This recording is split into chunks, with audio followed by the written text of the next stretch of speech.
Salut à tous, bienvenue dans cette troisième partie sur le développement de notre application de gestion de factures. Dans cette partie, nous allons travailler sur la page principale qui nous affiche la liste des factures déjà enregistrées sur notre système. Et cela va faire appel à plusieurs choses que nous allons mettre sur pied, telles que Bootstrap pour designer cette page. Ok? Donc, nous allons utiliser Bootstrap pour designer. Donc, si vous n'avez pas de connaissances en Bootstrap, c'est pas grave. C'est un framework très simple et vous allez le voir. Au niveau de l'installation, on va passer en CDN juste avec le lien. Ok, donc on va pas télécharger Bootstrap. Donc, déjà pour commencer, le code de source de ce qu'on a déjà eu à faire, le lien est en description. Ok, donc vous pouvez avoir tout le code source, le lien est en description. Ok, donc déjà, je vais venir dans Base. Ok, voici ce qu'on avait mis là. Donc je vais enlever déjà H1 là. Ok, maintenant pour Bootstrap, vous voyez que quand on enregistre une nouvelle facture, nous voulons envoyer, nous voulons dire à l'utilisateur que la facture a été enregistrée. Si elle est supprimée, lorsqu'on traite en back-end, nous avons besoin de dire à l'utilisateur que ça a été bien supprimé. Ok, s'il y a eu des erreurs, nous avons besoin de dire à l'utilisateur que cela a été supprimé.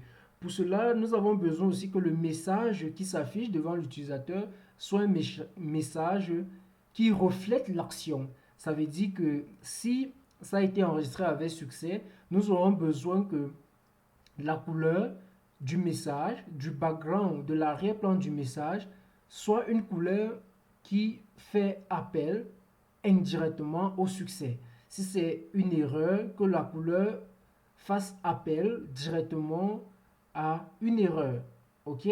Donc pour cela, dans Django, il y a ce qu'on appelle les messages. Et donc c'est ce que nous allons utiliser. Donc je vais aller au niveau de setting, oui. Ouais, setting. Ok, ici. Voilà. Je monte très haut là. Ok, je peux enlever ça. La clé secrète de l'application, c'est mieux toujours généralement de mettre dans un fichier environnemental, ok, un .env, ok, voilà. Donc ici, je peux mettre ça ici, donc je vais dire try, ok, except pass. Donc je peux dire exception as, bon, je vais juste là. Donc ici je vais dire from django.contrib.messages import constant as messages. Ok, import constant as messages. Ok, donc ce que je vais dire là, je vais dire message tag dans les tags de message quoi, égal un dictionnaire. Et là je vais dire message dot debug, ok, dot debug, deux points, on va dire alerte, je crois que c'est comme ça, info. Ok, quand c'est un message de debug, on met ça sous forme d'alerte sur une couleur info, ok, de Bootstrap. Si vous comprenez un peu, en fait si vous avez des connaissances en Bootstrap, je crois que vous allez comprendre de quoi il s'agit. Maintenant ici info, deux points, on va dire alerte info toujours, alerte info, ok, info, message dot success, ok, deux points, Là, on va dire alert quoi. Vous aurez deviné alert success. Exactement comme dans Bootstrap. Message dot warning, deux points, on dit alert warning. Ok. Message dot error, deux points, alert quoi, danger. Ok. Alert danger. Voilà. Donc voilà, nous avons tout ça. Je pense que je n'ai rien oublié. Danger, warning, success, info. Il y a aussi secondary, mais en fait, nous n'avons pas besoin de ça pour cette formation. Ok. Donc, je vais aller sur le site officiel de Bootstrap. Donc, je vais dire Bootstrap. J'ai besoin d'installer Bootstrap en fait. Donc, Bootstrap. Donc, je vais venir là.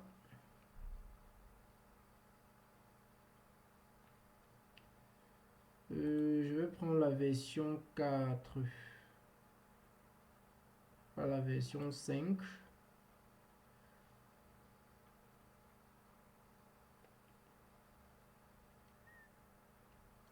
Ok, ça c'est la version 4. Donc je vais copier ce premier lien. Ok. Donc je copie. Donc ici, juste là, je vais dire Bootstrap. Et je mets. Ok. Donc je refais là le JavaScript de ça. Non, include Bootstrap EV with one or two bundle, non. Donc separate script solution will be first. Ok, on va utiliser les pop-over, donc je vais prendre celui-ci.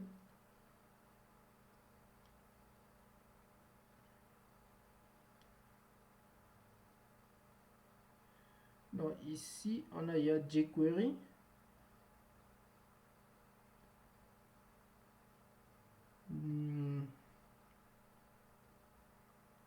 Ok.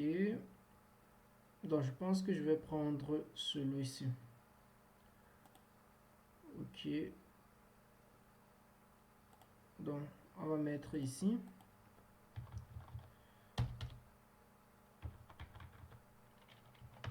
On va mettre là. C'est même déjà dans un script, donc j'ai pas besoin de ça. Ok, ici à l'intérieur, on aura notre bloc content. Bloc content. Et là, on va dire in block. Ok. On va dire in block, oui. And block content. Donc en fait, ce qui se passe, c'est que ce fichier B sera hérité par tous les autres fichiers, HTML, ok, pour qu'on ne puisse pas répéter. Donc ici, nous allons faire le header, ok. Donc je vais mettre ici header. Je mets d'abord un commentaire. Début du header. Header et fin du header. Ok. And header. Ok. Donc ici, nous allons mettre notre menu. Voilà. Donc, je vais venir ici. Je vais faire une recherche. Je vais dire navbar,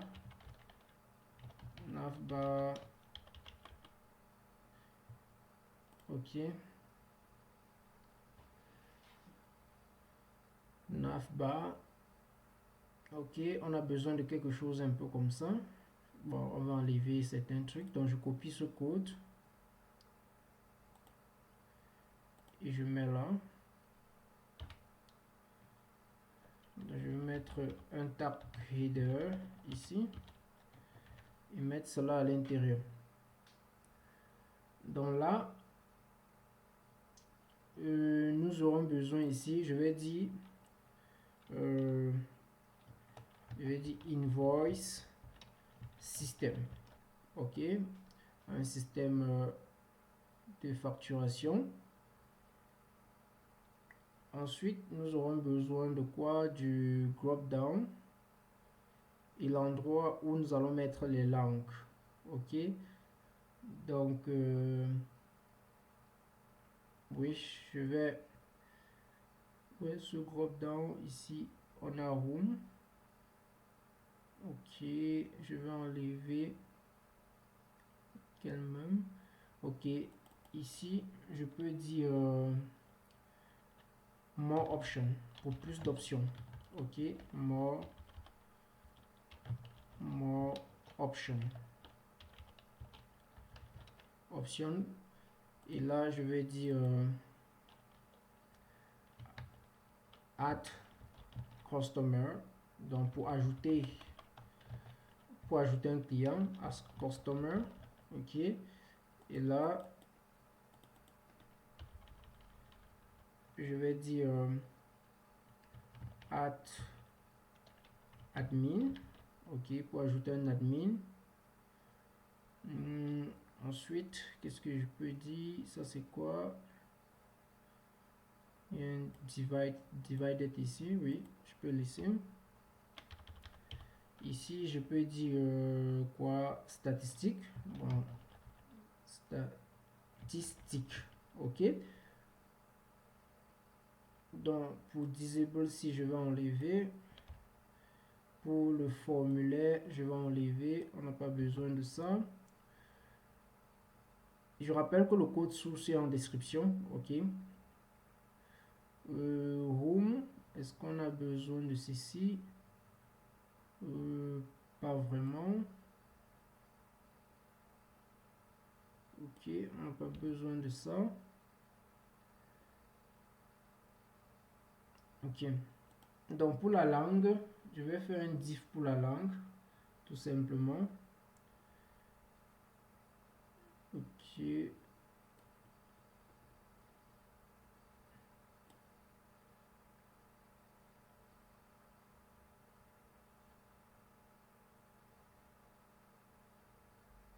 Ok. Je peux m'inspirer de ceci, donc je vais juste copier ça. Parce que ça va être un drop down pour la langue, ok. Donc je vais faire ça 2 fois là, ok. Donc ici on va dire juste qu'est-ce que je vais dire juste language, je veux pas mettre ça là. Donc là je vais dire languages, et là il va falloir choisir les langues quoi, ok. Donc ici je peux enlever celui-ci. Notre application sera en 2 langues, on va dire English,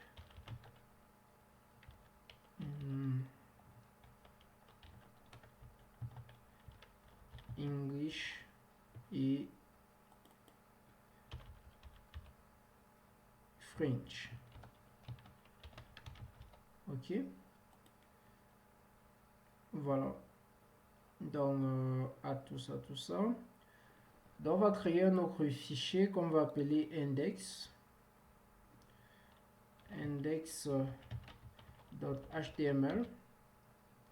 Lui il doit hériter de base.html,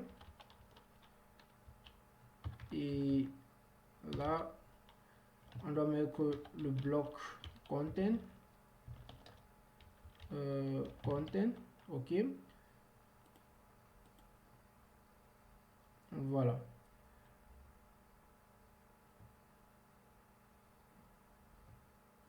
Donc, dans ce bloc content, je peux mettre bloc content ici. Oui, je vais d'abord couper ça et mettre un div ou bien container. Voilà, c'est comme ça que ça s'appelle, container. Voilà, et je mets à l'intérieur d'un container. Voilà, et je pars ici, c'est bon. Donc là maintenant, sur notre page principale, donc c'est le design vraiment que je vais faire. Donc je vais commencer à séparer avec des BR. Je peux passer en HTML. Donc BR. Voilà. Ici, je vais dire... bon, pour ne pas perdre du temps et tout designer cela, ok, le code source est en description. Je vais aller sur mon GitHub, prendre le code source de la dernière application. Ok.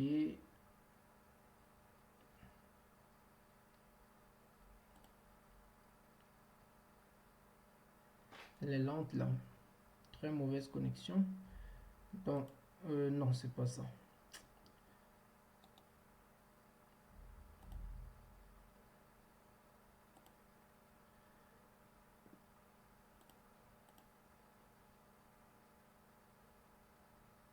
Parce que si je vais recoder tout ça, ça va prendre un peu assez de temps.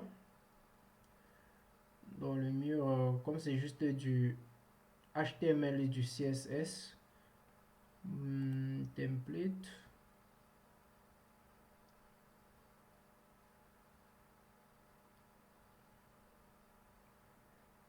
Très mauvaise connexion, ce sont index.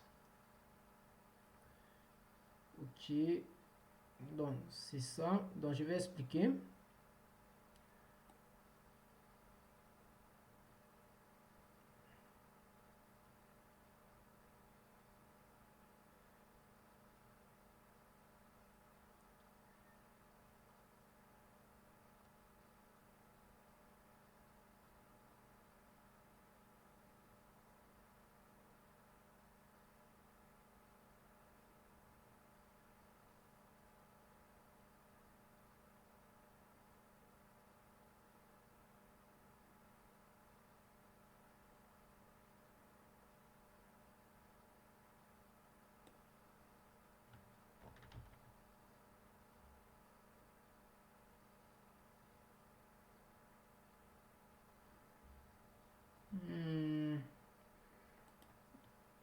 Ok, je préfère... attendez, je vais modifier.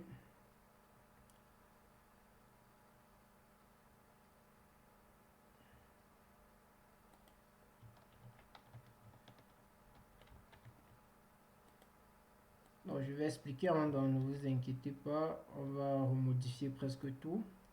Je vais expliquer. Donc déjà ceci, ça ne nous intéresse pas dans cette partie, j'enlève. Ici là, extend, base, vous comprenez déjà ceci, ok. Donc pas de problème ici, on est d'accord. Donc ici, load statique, voilà, vous comprenez ça. Donc on veut juste charger le statique. Donc ici, on a créé un row qui est une colonne, donc je vais enlever ça. C'est pas encore important pour nous dans cette partie. Ça aussi n'est pas important. Donc ici, ce premier-ci là nous permet de register a new invoice, ajouter une nouvelle facture. Ok. Bon, ce bloc-ci c'est juste pour séparer. Ok. Donc c'est un bloc vide en fait. Donc ici, je vais enlever ça. Donc, ici, register a new customer, ajouter un nouveau client, tout simplement. Voilà. Ici, on a donc une table présentement. Nous avons une table. OK? Donc, ici, on a input, un div. Ça, c'est le div de la recherche qu'on va utiliser pour faire les recherches. OK? Donc, j'enlève ça déjà. On n'a pas besoin de ça pour l'instant. OK? Donc, ça, c'est juste un input où lorsqu'on va saisir quelque chose, ça va rechercher dans notre table. OK? Donc, ici, ça, c'est la table. Je définis les headers.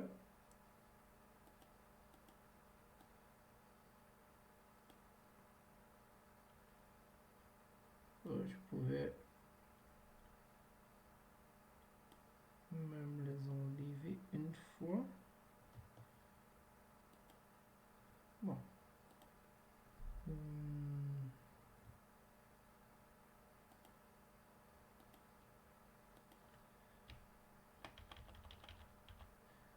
Ok.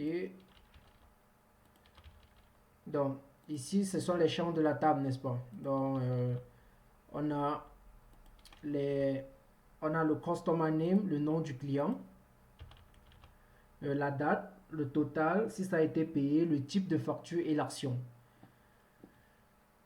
Donc, ici, donc ça c'est déjà la table qui va contenir ces champs, tout simplement. Plus rien à faire. Donc ici, qu'est-ce que je dis?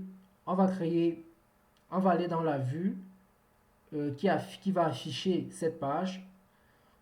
On va faire une requête pour avoir tous les factures. OK? Donc j'ai dit if invoice, si les factures sont là, alors je dis pour chaque facture dans les factures, premièrement, j'ai besoin de la facture. Ici, facture.customer, c'est pas client, mais dans notre cas, ça va être customer. OK? Ici, j'aurai besoin de la date. Dans notre cas, c'est invoice date.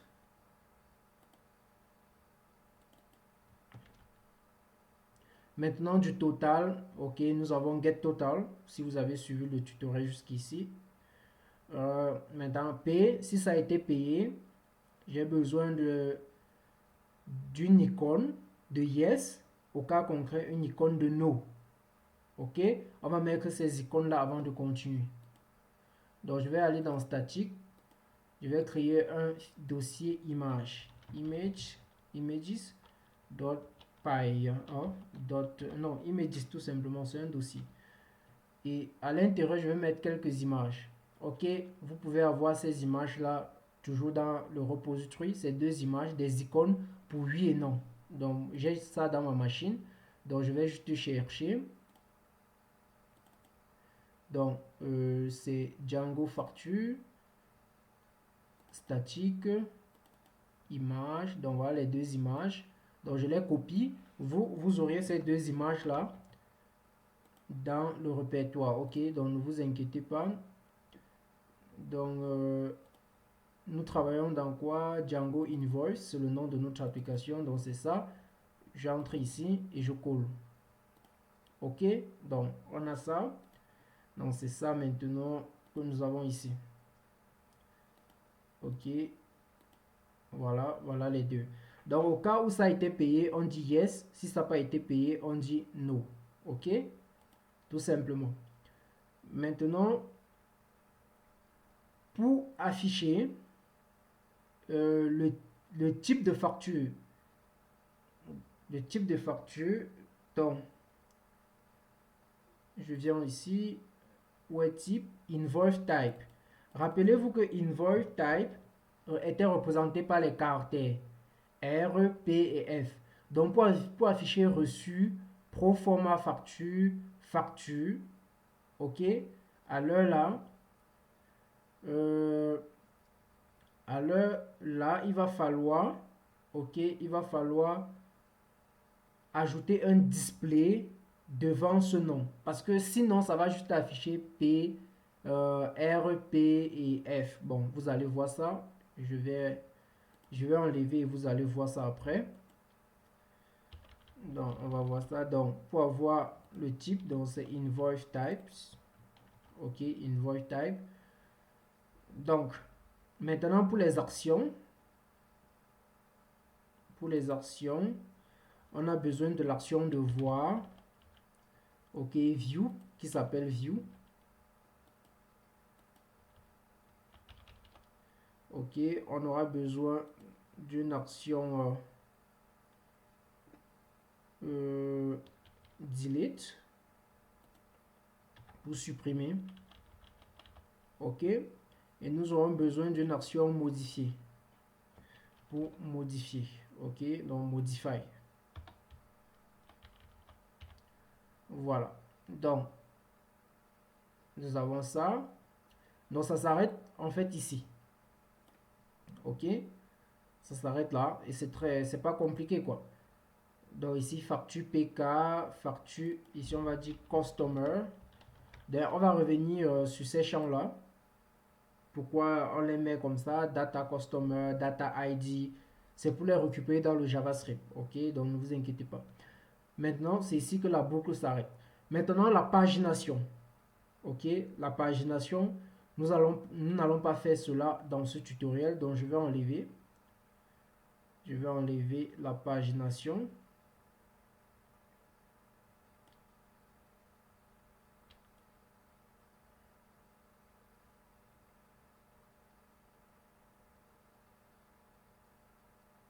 Voilà, N4.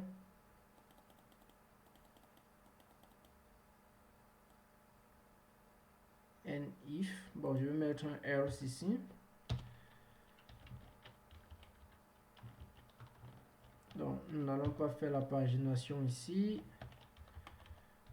Else, donc ici le else c'est pour le premier if. Donc au cas où on n'a pas dans ça, alors on va dire not found. Aucune facture n'a été trouvée, no invoice found.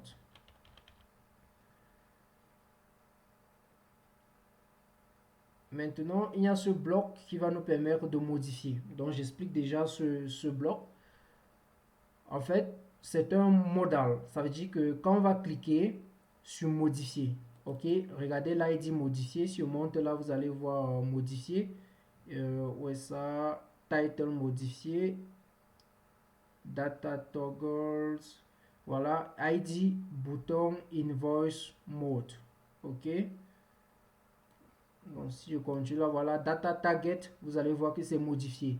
Data target, c'est modifié. Donc, on va cliquer sur ce bouton. En fait, c'est ce modal qui va se déclencher. Dans ce modal, il y a juste le titre qui est modifié, tout simplement.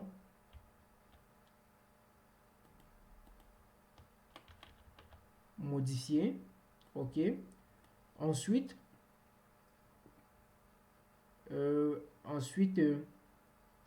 nous avons ce formulaire. OK.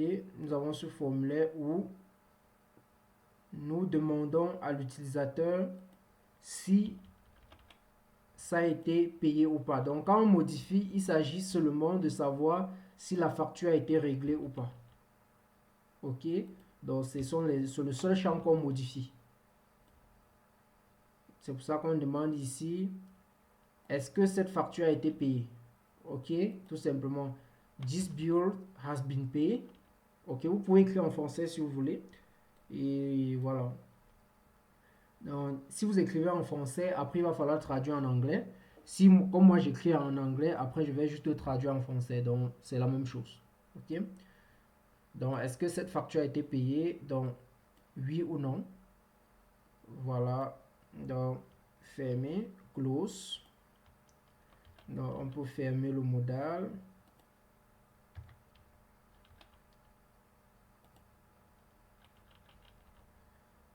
OK.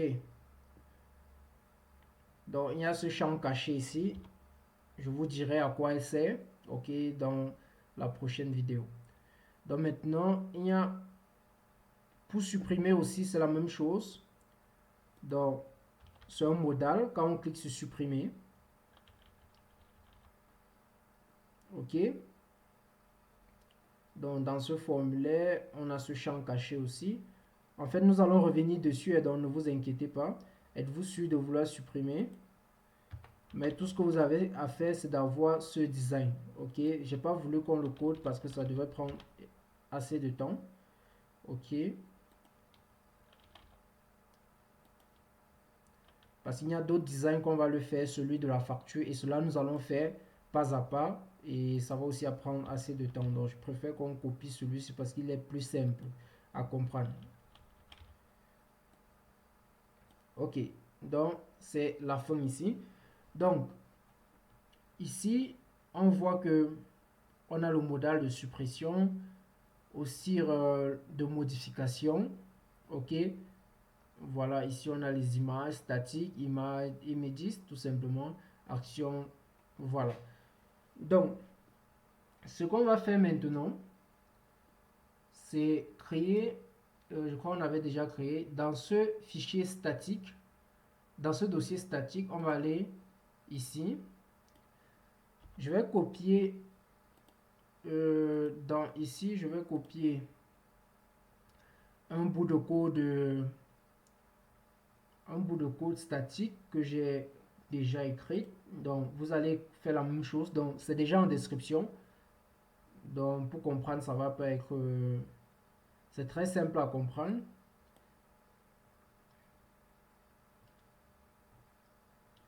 Donc CSS, donc c'est ça, j'ouvre ça.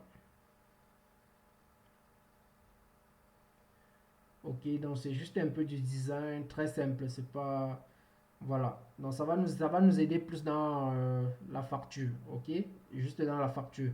Donc ça va même pas encore nous aider dans cette partie-ci. La seule chose que ça va faire pour cette partie-ci, c'est juste le body. Donc la couleur du body sera ça tout simplement. Donc en fait ça va nous aider au niveau de la facture, ok, pour designer la facture. Donc je vais copier ce bout de code.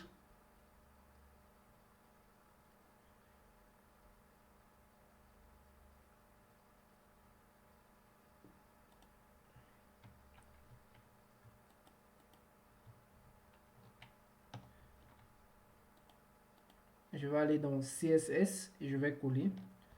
Donc, oubliez tout ce qui est en bas là. La seule partie qui nous intéresse, c'est le bord ici. C'est uniquement ici que ça va fonctionner. Le reste, c'est pour le design de la facture. OK? Voilà. Donc, je vais aller au niveau de statique. Au niveau de view, je vous l'ai dit. Donc, je vais réécrire ceci. Je vais enlever ça. Donc là, je vais dire classe home, je vais dire home view. Ok, et là ça doit hériter de view, donc je vais dire from Django view import view. Ok, donc là je vais donc dire view, et ici je vais dire main, je vais dire main view. Ok, div, je vais dire template name égale index.html. Ok, je vais dire invoices égale, je vais importer les modèles. Je vais dire from.model import all. Ok, je vais dire invoices égale à invoice.object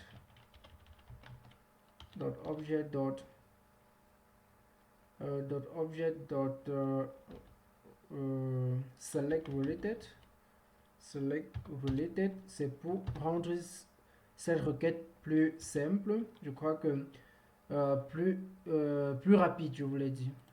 Plus rapide parce que ici on voit qu'il y a deux relations, save by et customer. Ok, save by. Si je veux accéder à customer et que je n'utilise pas le select related, alors ça va me faire plusieurs requêtes quand je vais vouloir accéder à cet objet, qu'on va généralement appeler on va appeler ça généralement une erreur ou bien une erreur de performance N+1. Ok, je pense que je ferai un tutoriel dessus, donc je vais pas trop expliquer ça ici. Donc, customer safe by. Ok, donc mettez juste en tête que quand vous avez des relations many to many dans une table que vous voulez accéder à tous ces éléments, les champs many to many, passez-les dans le select related. En fait, ça fait ce qu'on appelle en SQL le INI join. Ok, le INI join, ça prend plusieurs tables. Comme c'est plusieurs tables en fait qui sont reliées à celle-ci, ça les rejoint pour en faire une seule table. Donc customer et quoi? Safe by. Et là, je peux dire dot all. Ok. Donc ici, je vais dire diff get serve request arc keyword arc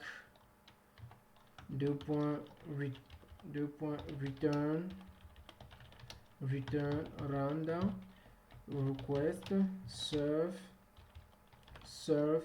template name. Ok, et je vais mettre un contexte ici, et là je vais dire invoices invoices.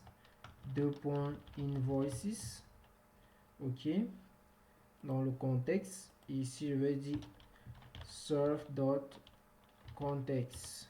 Ok, voilà. Donc si sur la vue principale, comme on va faire des posts, donc on va aussi faire un request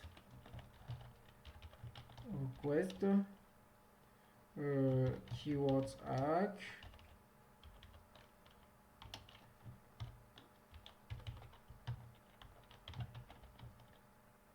ok, keywords arc, là return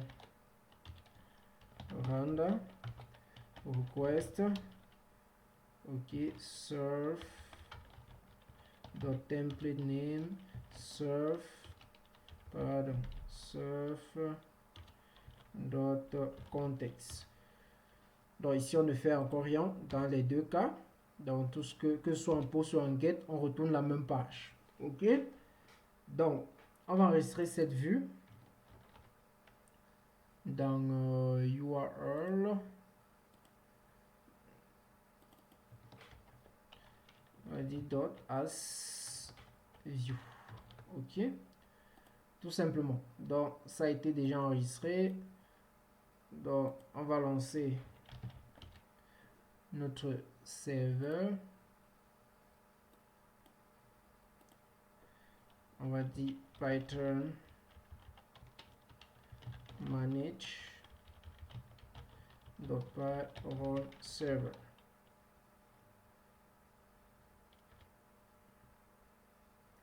Ok, donc si je viens ici, ok, je viens ici à ça. Ok, on a quelque chose comme ceci. Ok, on voit ici que on a notre design qui ressemble à ça. Ok, avec language qui est ici, on va centraliser ça peut-être après. Bon, ça dépend de vous. Vous pouvez faire de cela comme vous voulez. Donc ici c'est en blanc. On peut mettre un footer. Ok, on peut mettre un footer simplement. Je peux venir ici, je dis je sais pas si Bootstrap a un footer, header and footer, je sais pas si ça ah non, juste les 4. Ok, bon, on peut designer nous-mêmes un footer sans toutefois. Ok, designons un footer ici. On va faire ça dans base. Ok, oui, base.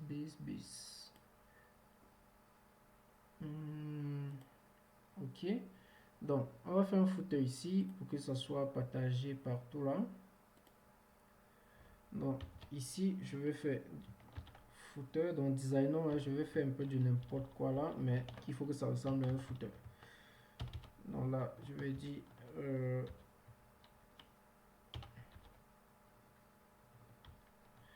and footer.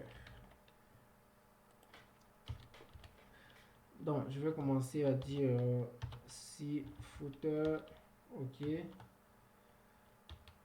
Donc, je vais donner une classe. Une classe. Je peux dire bg, mettons quoi, light, ok.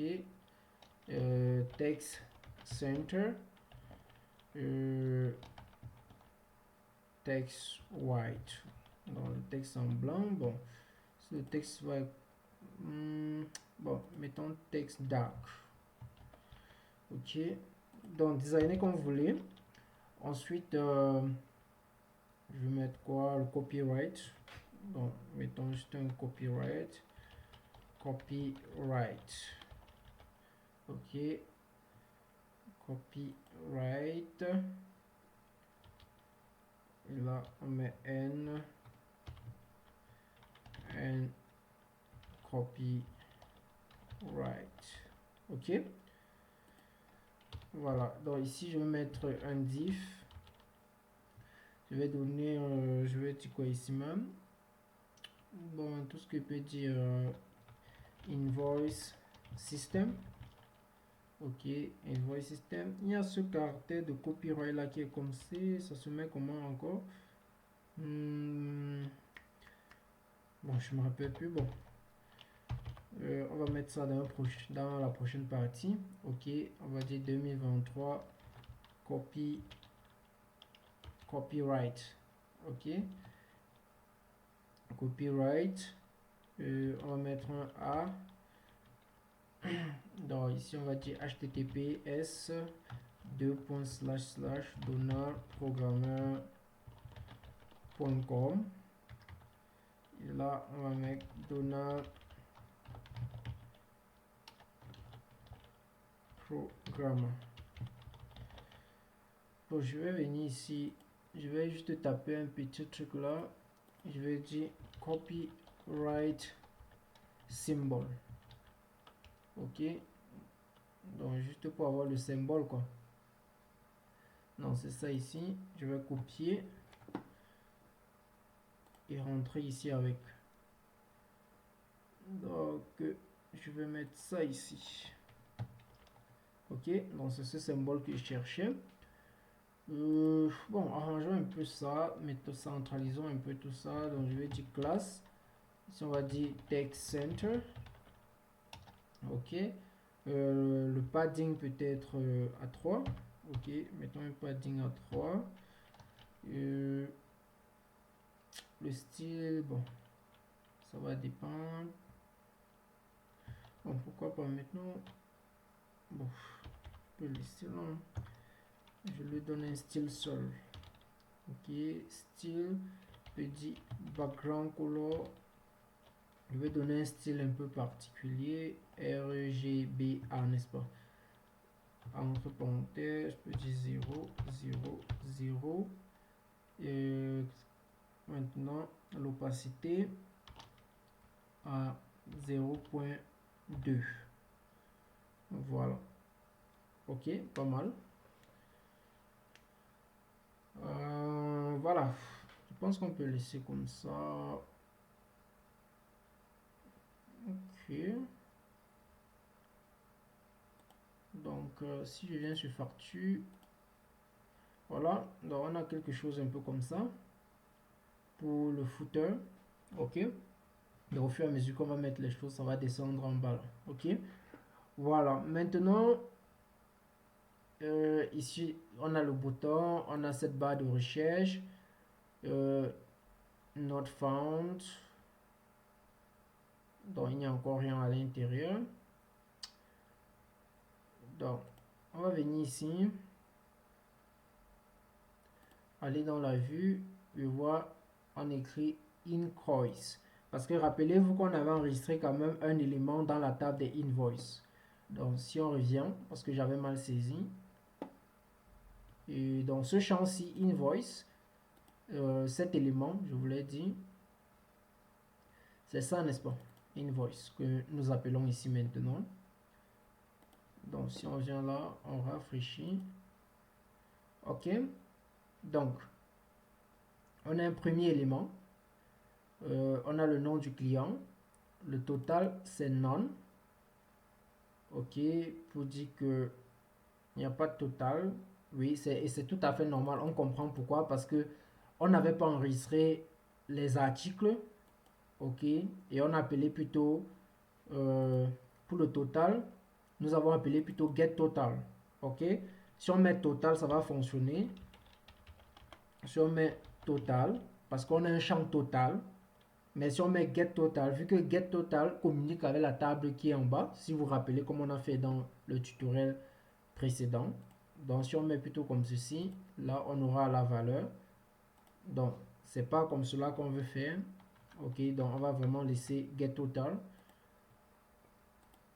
Ok, donc on a ça, on a les différents boutons. Donc si je clique ici, voilà, vous voyez que le pop-up là s'affiche. Si je clique ici, celui-ci s'affiche aussi, admin P, et là on peut fermer. Ok, plus d'options, ajouter, tout ça, tout ça. Voilà. Donc nous avons déjà ce design très simple. Ok, donc je vous laisse réaliser ce design. Dans la prochaine partie, ce que nous allons faire, c'est d'ajouter. Donc déjà dans la prochaine partie, oui, nous allons travailler sur ajouter un nouveau invoice, register a new invoice et register a new customer. C'est ce que nous allons faire dans la prochaine partie. Et voilà, et ça va être tout pour cette nouvelle partie, pour cette partie. Donc, merci d'avoir regardé.